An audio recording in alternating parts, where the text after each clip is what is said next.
So, the last lecture, I just wanted to recap with some examples, what I was talking about in the last lecture. So, we looked at an N-mode interferometer. This is what we call a linear optical device, and this is something which conserves photon number. The total number of photons doesn't change. It has that sort of non-interacting form in the Hamiltonian. And so you can describe this device by its action just on the creation operators for a mode. So you have some unitary. And the thing to remember, this is not the Hilbert space unitary. This really is the unitary in the operator space. And I thought I'd just write out a few more examples. So imagine I have a two-mode system, and that unitary takes this sort of fairly generic form. And then I say, look, I input one photon in mode 1 and no photons in mode 0. What is the evolution? Well, I write the 1 as A1 dagger. And then the convention is that the first column tells you how A1 dagger evolves. It evolves to cos theta A1 dagger plus sine theta A2 dagger, acting on the vacuum. Then I act those on the vacuum, and I find that the 1-0 state, which is this two-mode, one photon in two modes, becomes a superposition of 1-0 and 0-1. And similarly, the 0-1 state becomes the superposition negative sine theta 1-0 plus 0-1. So what we see from this is that actually a single photon, the evolution in that sort of one photon subspace, is actually the same as the evolution in the operator space. It's the same unitary matrix. But as soon as we have more than one photon, so here's another example. So I start with 2 photons in mode 1 and none in mode 0. Then I have A1 dagger squared acting on the vacuum over this normalization factor. Now I say, well, I'm going to evolve the 2 photons through that same unitary interferometer. So I take the first column of U, cos theta, sine theta, put it in here, expand out this expression, remembering that A1 dagger and A2 dagger commute with each other. So actually working out how these things behave is just a game of playing with polynomials. There's nothing sort of non-commuting going on. So I expand this, take the square, and then act this operator back on the vacuum to see what does the state look like. And I see that if I put 2 photons in mode 1 through such an operator, through such an interferometer, I get out a superposition of 2-0, 1-1, and 0-2.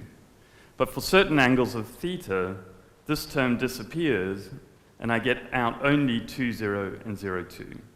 And so this unitary operator basically describes, in terms of like the real physical world, a device that is a beam splitter with a reflectivity of sine squared theta. Okay. And someone asked me a good question at the end of the lecture, is like, well, where do you get this unitary from? And you can actually derive these, find these unitaries rigorously by solving Maxwell's equations. It's sort of an interesting feature of photonics that we can solve the classical theory of light and find out what these unitaries are exactly. Anyway, I don't have time to get into that. For the moment, you're just going to have to believe me that no matter what N-port interferometer unitary I write down, there will be a way of building that. Okay. So the sort of last example I wanted to show you quickly, which is basically the exercise that I said at the end of the last lecture, was for a 4-port interferometer, which is given by this matrix, which is the tensor product of 2 Hadamard matrices.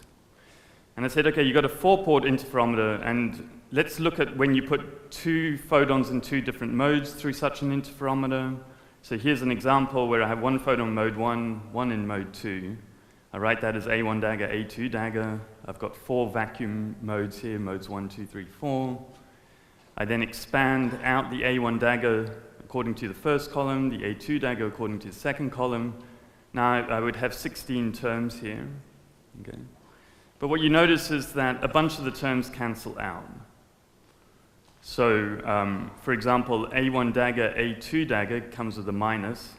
Remember, these things all commute, so you just treat them like polynomials, whereas A2 dagger, A1 dagger, which is the same thing, has a plus. So you get a bunch of cancellations, And for this particular example, you have these quadratic terms, which lead to having 2 photons in mode 1, 2, and 2, and so on. And there's sort of cross terms like this, A1 dagger, A3 dagger, which is this term, or A2 dagger, A4 dagger. Okay. So hopefully this math is, basically familiar enough. It looks like quantum mechanics, but it ends up being just a bit like playing with polynomials. Easy enough that even a young professor at the Technion, who won't be named, could do it. And what you find for this particular interferometer is that if I ask a question like I did, which input states will cause, say, detector 1 and detector 3 to fire? You can sort of play sort of games like this, and there's different ways you could do it. You can try and be smart, doesn't really matter. Or you can put it into Mathematica, which is what a lot of us do. But there's a physical result for this particular interferometer, which will be important later, either at the end of this lecture or the next one, which is, if, for example, you see detectors 1 and 2 fire, so not 1 and 3, I've sort of written here. If you see one photon at detector 1 and one photon at detector 2, the only possible input states that could lead to detectors 1 and 2 firing are 1010 and 0101. So the other 2 photon states, like 1100, will not cause detector 1 and 2 to fire, and you can see that here. There's no term in this superposition which will cause both detector 1 and detector 2 to fire. This will cause detector 1 to see 2 photons. This will cause detector 1 and detector 3 to fire, but you will not see a single photon at 1 and a single photon at 2. Okay. So this is a sort of, in-word summary of the math. And in fact, what you find is that if detector 1 and detector 2 fire, it's equally likely that someone input 1010 or 0101. The amplitudes are the same. Okay, so that's the sort of summary of the photonics from the last lecture. Again, ask me questions. As you can see, I just noticed it's 1:08 in the morning for me right now. I'm feeling a little bit slow. But what I'm going to do is completely switch gears, and what I'm going to talk about for the next little while is going to have nothing to do with photonics. So even if you don't care about photons, you're interested in other ways of building quantum computers or other types of physics, I think what I'm going to talk about now for the next 20, 30 minutes is actually just really cool quantum mechanics that everyone should know. It's like just very neat part of physics. And it goes under the sort of title of measurement-based quantum computing, but I think it's kind of interesting, sort of past specifically quantum computing. Okay. Now the reason I'm going for this, I should just, I guess, back up and say something here, which is, if you look at states like this, even though we have this non-interacting, this sort of underlying non-interacting field theory, we clearly have a lot of entanglement here. Okay, you can violate Bell inequalities with states like this. You can do all sorts of fun things. So you might ask, can't you just build a quantum computer by sending photons through these interferometers, a bit like quantum gates? Quantum gates are just do some unitary evolution and create some entanglement. Can you do this with photons? Just send them through, create some entanglement, make a measurement, and there's the answer to your computation. And the answer is, nobody knows. A lot of us think it's very unlikely, but the only reason we think it's very unlikely is that a lot of people have tried. Even that unnamed young professor from the Technion has tried, but also smart people have tried, and tried really hard. And no one has found a way of doing it. And so we have some, evidence that it might not be possible, but really we don't know. So the whole reason I'm going to this other paradigm of quantum computing is because that isn't possible. But I should say that even if it was possible to create entanglement that somehow was universal for quantum computing, when you're trying to actually build a quantum computer, you want something which is fault tolerant. So you've heard the first of Naomi's lectures.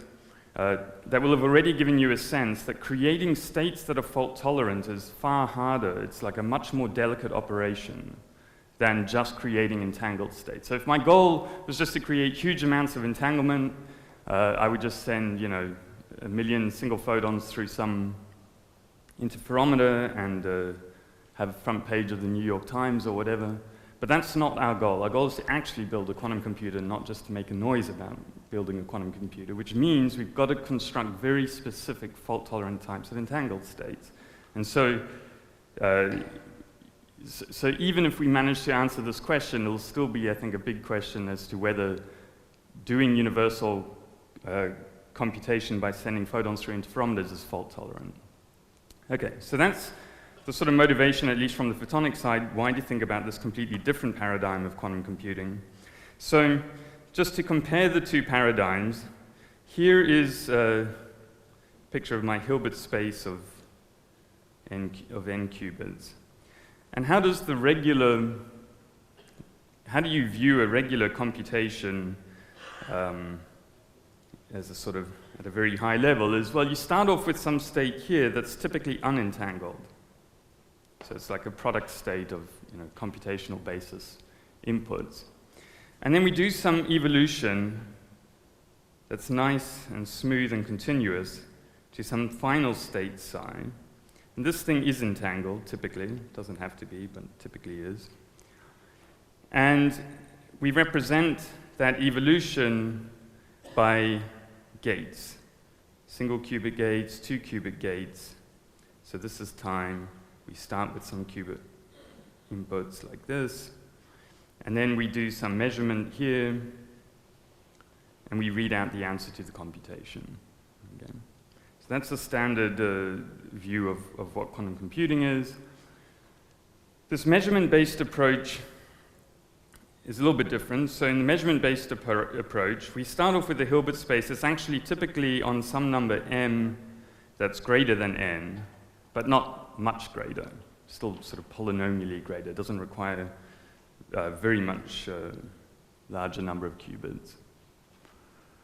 And in this approach is really different. In this case, we start off with a state that is highly entangled.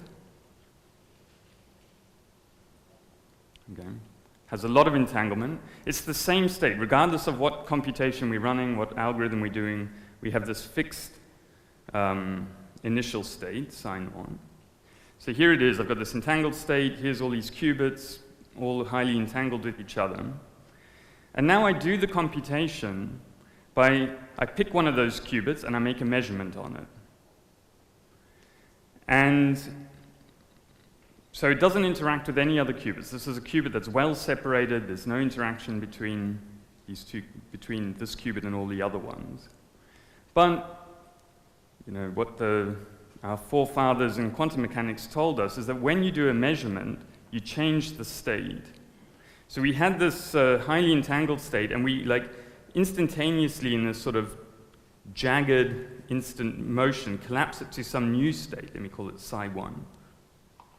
Okay, collapse. This is okay, we're not going to get into arguments about foundations of quantum mechanics. We'll just say it's an instantaneous thing, and this state psi 1 will still be entangled, but the qubit that I measured, of course, is disentangled from all of them. Okay, I've done some projective measurement on this qubit, and just instantly change it. And then I pick another qubit, and I do a measurement on it, and I collapse it to a different point, psi 2. And I keep going through this process, taking qubits, collapsing, bang. So it's just like an evolution, these states are vectors in a space. It's just going from one state to another state to another state, typically an orthogonal state, instantaneously. Okay? Completely different to the sort of nice, smooth, gentle kind of Schrödinger evolution that we had here. Yeah. So I'm going to spend quite a long time explaining what it is. At the moment, this is just, believe me, it's some entangled state, and then I'll tell you in general what it is. But the high-level picture is there exists an entangled state. It's a very special entangled state. There exists one for which you can do this process, and then at the end of the day, after you've been through and measured, so remember I said there were m greater than n, after you've measured all but n of the qubits, you end up, so if you look at this final state, psi of t here, I now end up at exactly the same psi of t that I would have gotten to back in the regular, what we call circuit model. I would have got there by applying quantum gates. And notice I've only done single qubit measurements, so there's no reason these qubits don't even have to be in the same room anymore. They can be arbitrarily far away. Yeah?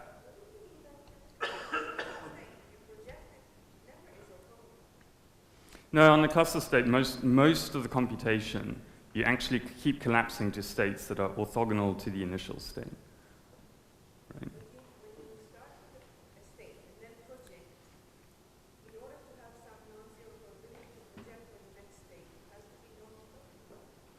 So you're starting with this, say, some highly entangled state. Think about a GHZ state.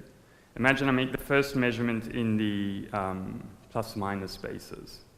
Okay, so it's the reduced density matrix obviously has to be non-trivial for the qubit that I've measured. The state I collapse to in that case is non-orthogonal to the GHZ state. Okay, but let's say I do the collapse and then I rotate a qubit, which I can do as part of this update, I end up with an orthogonal state. And typically on the cluster state, on the type of computation, that is actually kind of what happens. You get states that are orthogonal to, let's say, the ideal state that you might want, but you correct for those.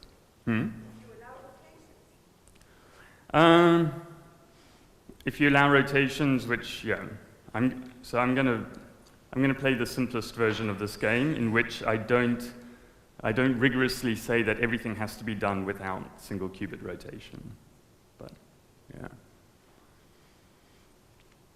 So it's a little bit miraculous, and you need to understand, obviously, two things. One is, what is that initial state? What is this psi 0? And then how do I encode, take this sort of circuit that I had here from the regular approach and turn it into a bunch of single qubit measurements. Here, I really needed interaction between those qubits. I had to do 2 qubit gates. Now, I'm not going to do anything that interacts them. I'm just going to make these single qubit measurements. And so before I explain this part, the how you define psi 0 and how you choose the measurement, I should just say that it should already disturb you that I've built this computation from a whole bunch of instantaneous processes. Because then the natural question is, why can't I just do the whole computation instantaneously? Okay. If collapse is an instantaneous thing, why don't I just measure them all straight away? And the answer is that, well, basically, nature has conspired against us to let us do that. The only way we know of doing this, and I'm pretty sure you can't get around it, involves the measurement at the second step. So the measurement I do at this step, depending on which outcome I got at the first step. So actually, I drew here one possible trajectory, but it could have been the first measurement took me to some, different state over here, psi 1 prime. And now I would have had to do a different measurement at step 2 that would have taken me to, some psi 2 prime, and so on. And so one of the sort of miracles of this approach is that it is possible to choose those measurements so that even though the outcomes of the measurements are non-deterministic, you're just getting random outcomes of measurements,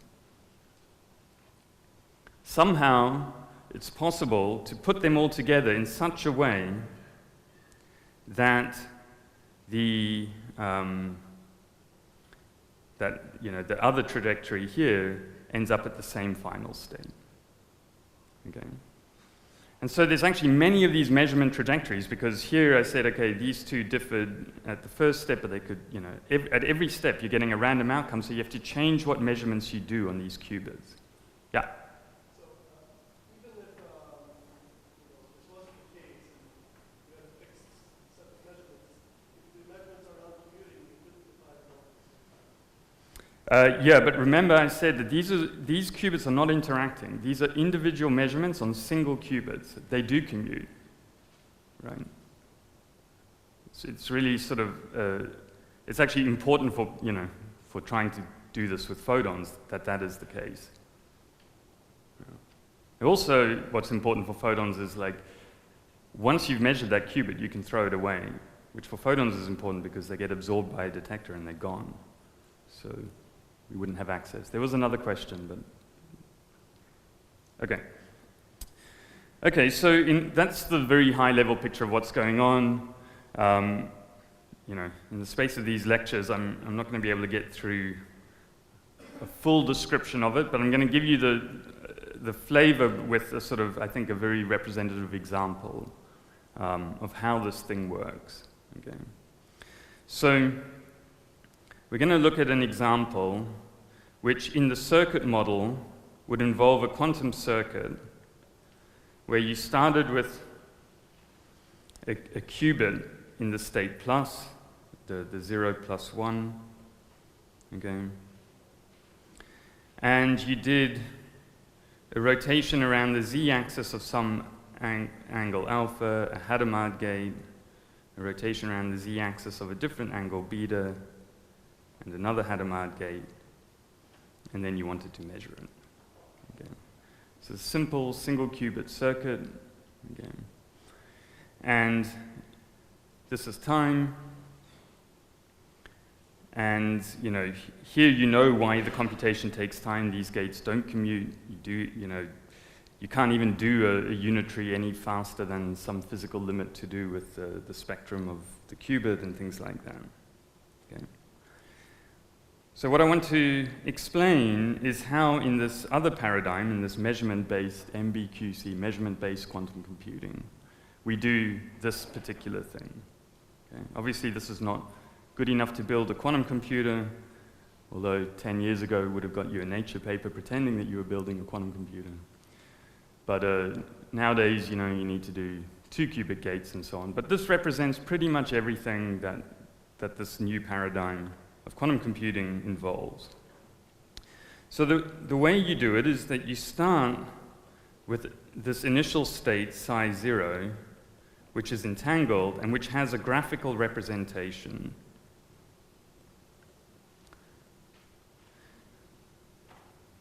I should say representation as a simple graph. Okay. So there's a one-to-one mapping between a graph. I could draw this graph for something like this. There's a one-to-one mapping between a graph and a particular state in Hilbert space. And what we're going to do, I'm going to tell you what that state is, but just to tell you sort of how the story works, is this is 3 physical qubits. So it's going to take us 3 physical qubits that are initially entangled in order to get the same output state here that took only 1 physical qubit in the circuit model. Okay, so I have this overhead in the number of physical qubits that I need. And basically, I'm going to do a measurement here, M1, that depends on alpha, the angle in this. Oh, sorry, I should say that what I mean by RZ of alpha is just the unitary rotation around the z-axis by an angle alpha. Okay. So I'm going to do a measurement that depends on alpha. And here I'm going to do a measurement M2 that depends on beta and the outcome of M1 that I'll just call little m1. Okay. And then I want to see that I can collapse this state here to still be psi out. Okay.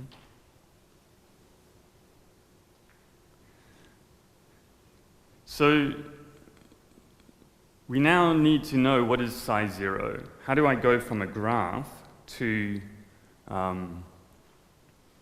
state in Hilbert space? And this is where you're going to think I'm going slightly kooky, because the way I'm going to describe that state is in the circuit model. Okay. So I'm going to tell you a recipe for converting a graph to a state, but just by telling you what the circuit is, as in, like, this is how you would, back in this kind of standard representation, this is how you would create that state. Now that's, the reason why it's a little bit odd is that if I could do the circuits to create the state, why wouldn't I just do a regular quantum computation? Again, I'll answer that in a bit. So the rule says, start with every qubit in the plus state, okay? And wherever you see a line connecting these two qubits, so these are qubits 1, 2, and 3, wherever you see a line connecting them, do the CZ gate. So there's a CZ gate between 1 and 2 and a CZ gate between 2 and 3, where the CZ gate is diagonal in the Z basis, and it just basically flips the phase. It's a pi phase shift on the 1-1 state. Okay. So these gates commute. You can sort of slide the second one past the other. They're diagonal in the Z basis. Okay. And that's it. That's the rule. Obviously, if I can do this and do these CZ gates, I would probably just build the quantum computer doing that. So this is more, you should just think of this as the mathematical definition of this state. What we want to see, either at the end of this lecture or in the next one, is other ways of building this state, okay, that are more natural for some physical systems than doing circuits, in particular photons. Okay, but once I've defined this state, I can point out a property of it, which turns out to be very useful. And the property is as follows. Let me just redraw this state. It says, if you do a unitary X on a qubit and Z's on its neighbors, the state is invariant under that unitary action. Okay? So let me just use the notation G for this state rather than psi 0. I'm just going to call it G for graph state. What it says is that in this case, Z1, X2, Z3 acting on G is G. Okay. And you may recognize that as one of the stabilizer relations that Naomi was talking about 2 lectures ago. Okay. And this is true regardless of which qubit you pick to do the Z on, so you could maybe pick an X on this one, and then a Z on the one that it's connected to. And so you have another relation that says, like, X1, Z2 acting on G is G. And so in your graph, you can write down, for every qubit, you can write down a stabilizer like this. You can write down n stabilizers. And this is just a mathematical property of this particular state that's useful. Okay. So now the question is, how do I, what is this mapping? What is this measurement that I do here that essentially wires in, by collapse of the wave function, it wires in an evolution that will let us get an output that we want, this sort of defined by the circuit model. Yeah. So we already said that we need a set of these stabilizers to define a wave function. So we don't have any interplay between a state and a graph, or any interplay between a state and a bunch of graphs. So, okay, I'm not sure I'm understanding the question, but you did remind me of something I should have said, which is, here I have n stabilizers and n qubits. She was looking at codes which are defined with n-1 stabilizers and n qubits. So when you only specify n-1 stabilizers, you get left with a 2-dimensional subspace, which is a logical space. Here, I've defined n stabilizers. I'm left with a 1-dimensional subspace, which is just the state, which is G. I sort of collapse that out. Does that answer the question? Yeah, thanks. Okay, so what am I going to do now? Well, I've got to choose this measurement, M1 of alpha. And M1 of alpha, this first measurement, is going to be projection onto 2 states, let me call them alpha plus minus, which are just orthogonal states in the Bloch sphere that are rotated by some angle alpha from the plus state, like this. So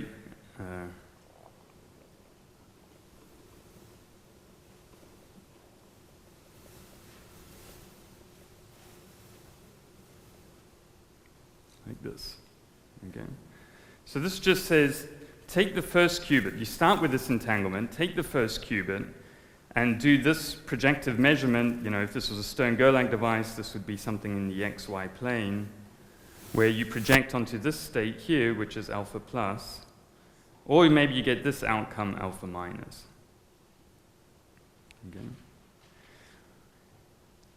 So maybe I should write out G. Sometimes it's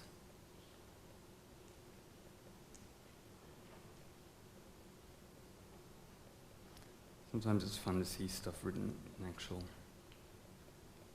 Hilbert space. So G starts off as plus, plus, plus. I start off like this, which is the same as this. But then I do the CZ gate between every pair of connected qubits, which in this case means qubits 1 and 2 and 2 and 3. So I get a minus sign in front of this term, and a minus sign in front of this term, and then 2 minus signs and a plus in front of that term. So if you just wanted to write out what is this entangled state in Hilbert space, it would be this particular superposition with some minus signs in it. Okay. And now what I've done is I've measured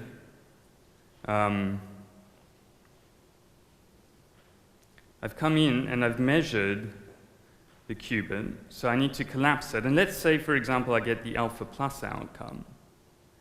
What does it do to this state? So I've measured this qubit in this alpha plus state. I've got to hit it with alpha plus. Well, if this qubit was a 0, I get like an e to the minus I alpha over 2.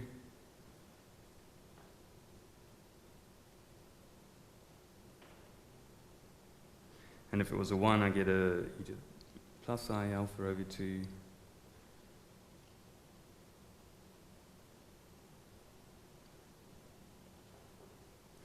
And now this qubit's wiped out. Okay, so I've now collapsed myself down to a 2-qubit state, still entangled. And now I have to decide what measurement am I going to do on the second qubit. Okay. And now my claim is that this process, and I decide I'm not going to sit and write the whole thing out in this lecture, will implement this circuit, the same circuit that does this sequence of gates. Okay. So if I got this alpha plus outcome, it turns out that I just choose the measurement on the second qubit to be beta plus minus. So e to the I beta over 2, 0, plus minus e to the minus I beta over 2, 1. i.e., I just choose the second measurement to be, I don't know, let's say this was beta in the Bloch sphere. So project onto these two states. And now I do the same thing here. I'm not going to sit and write it out, but I get an e to the minus I beta over 2 on the things that have a 0, and an e to the plus I beta over 2 on the things that have a 1. And then I've wiped out that qubit.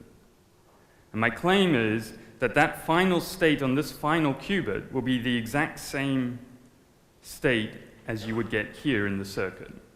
Okay. However, because I did measurements, and this is where the sort of critical part of the story is, I could have gotten the alpha minus outcome. And in fact, with probability 1/2, I will get this alpha minus outcome. And that screws up the state. I've now got phases that are wrong.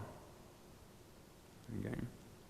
And so a critical part of this measurement-based quantum computing is to know that you can correct for the fact that you got the wrong outcome. So going back to this high-level picture, it's like, I'm thinking of this. This is like I got the alpha minus outcome. This was like I got the alpha plus outcome.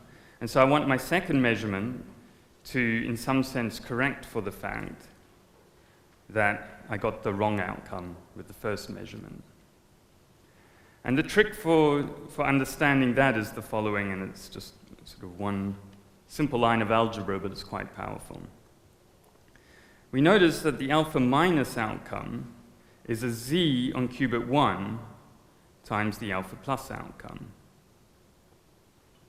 So when I act a projection like this, alpha minus, that's the same as doing this. Okay. And now, imagine that that's now starting on my initial state G. Okay. Imagine that the Z operator is acting forwards on this state, rather than sort of coming in with this projector. It's just a mathematical trick. You see that I can say getting the alpha minus outcome is kind of like someone did a unitary on the qubit that I'm measuring, a Z unitary, and then I got the alpha plus outcome. And man, I wish that person had not done that unitary Z, because if they hadn't have done it, I would have got the alpha plus outcome and I would have been okay. Okay. And this is where this invariance of the state under this operation becomes important. Okay. It's worth actually proving the invariance of states under this. Like, there's little simple rules you can do where you slide a unitary, these are 4x4, 8x8 matrices. If you slide it through here, it creates a Z here, which you can slide back here, and so on. So I can show you, if you don't believe me that this is true, come up to me after the lecture and I'll explain why it's true. Okay. But for the moment, if you just accept that this state is invariant under this, we say, look, this person, this nasty person did the Z operate Z1, Z on qubit 1 before you did the measurement, but you still have qubits 2 and 3. You didn't destroy them in the measurement yet. So just do an X on qubit 2 and a Z on qubit 3. And then it'll be okay. Okay. I see some bemused looks. Who wants me to explain that again? Dorit. Yeah. So the rule, or the way I construct the measurements is that if I did the measurements and got the alpha plus outcome, and then the beta plus outcome, I would automatically on this third qubit collapse it to the right output state. That would be great. But I got unlucky, I got the alpha minus outcome. So I say, that's unfortunate. However, I can interpret getting that outcome as I kind of got the right outcome, but before I did the measurement, a unitary was done on the qubit. Now, if you'd have known that and you still had that qubit, maybe you could undo it, but you can't because you've measured it already. But the state was very specially constructed to be invariant under a product of unitaries like this, so that you can now apply. So you can imagine that this nasty person who decides collapse of the wave function and measurement outcomes does Z1, but you can go and do the unitary X on qubit 2 and Z on qubit 3, and now you can just keep going. Okay. Or an alternative way of thinking of it is you could change the basis. So I'm just telling you this because when you read papers on this stuff, people will say, well, instead of doing the X on qubit 2, I'm going to do an X on this second measurement, which is the same as doing like a measurement that projects onto an angle negative beta plus minus. Okay. These details are not so important. But the key things are we have an initial state, it's entangled, we destroy the entanglement, we only have to make single qubit measurements, we no longer have to interact the qubits. Okay. We have a nice simple graphical rule for specifying that state. We have a rule for, at some level, cheating whoever it is that decides measurement outcomes in the world. And we can keep our computation essentially deterministic so that at the end of the day we get the desired output state. Okay. That's measurement-based quantum computing in a nutshell.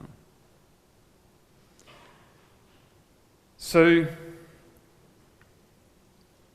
the rest of the game from the photonics perspective is how do I create this entangled state. Okay? I don't want to do a circuit like this. I can't really interact the photons. It's fairly easy to show that no interferometer will do a C0 gate in a way that you might like, or a CZ gate, and so on. So we can't do that. What we want to do is have a different way of creating the right entangled state. Okay, so now I'm going to go back to photonics for those of you who want to drift off again, a bit like I do. And so the question we're going to try and answer is how to create suitable graph states using photons. Are there any questions on the MBQC before I go on to the sort of photonic stuff? Yeah?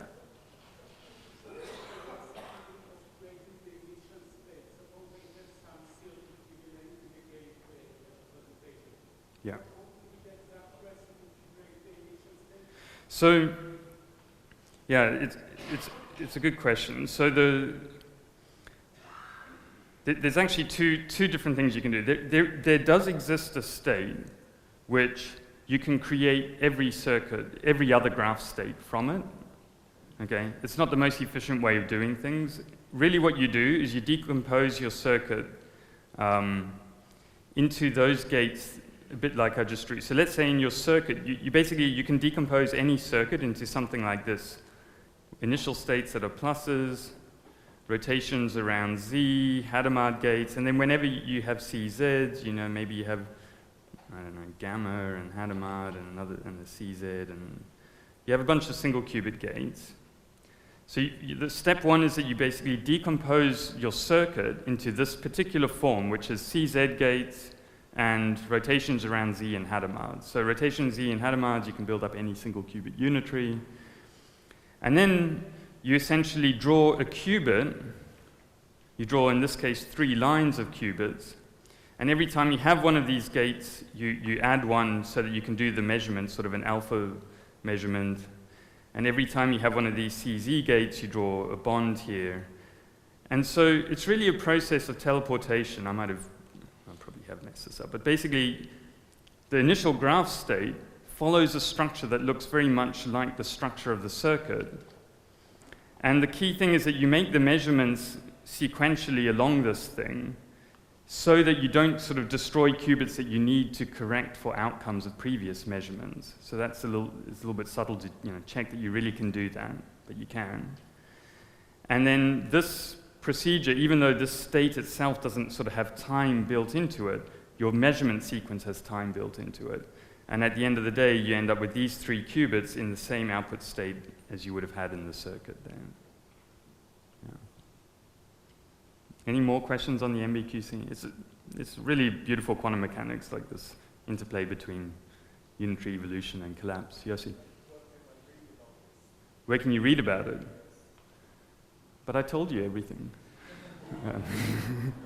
It's all you need to know.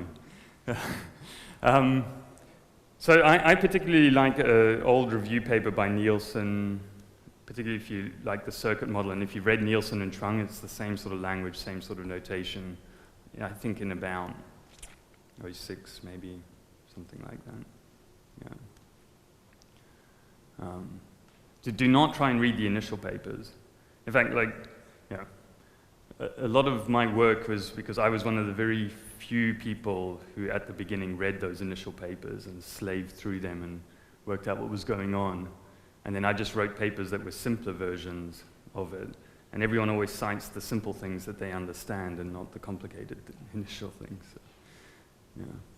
And I should say that this model is, I should have mentioned this, is due to Rausendorf and Brigham. Okay, so I've only got a couple of minutes left, 2 minutes or so, right? Is that right? What? -2. Oh, because I have the next lecture. Yeah. Okay, yeah, let's take the break now, and then I'll go on to the photonic version. Let's have a couple of minute break, grab a coffee if you want.